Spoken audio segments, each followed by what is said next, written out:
বললে পরে খুব ভালো হয়। যেহেতু মাটির পাত্র নেই, আমি তাহলে একটা অ্যালুমিনিয়াম পাত্র নিলাম, কিন্তু কোনো তাবা কিংবা পিতল জ্বলবে না। যেহেতু আমি নেই, এখন অ্যালুমিনিয়ামে করছি, মাটির হলে খুব ভালো। তা এই পাত্রে 15 লিটার গোমূত্র আমি নিয়েছি। তাতে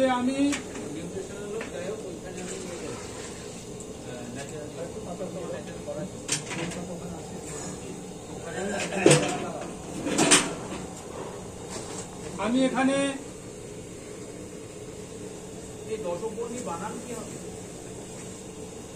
ডাল সমেত, হ্যাঁ, এটাতে আমি 2 থেকে 3 কেজি নিম পাতা দিয়ে দেব।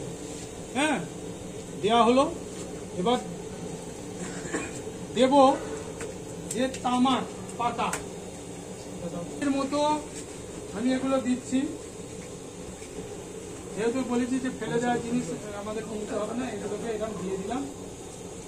হ্যাঁ, 1 কেজির মতো, 1 কেজি লাগবে 15 লিটারে। এটাকে ছোট ছোট করে কেটে দিলে ভালো হবে, ছোট ছোট করে, ছোট ছোট।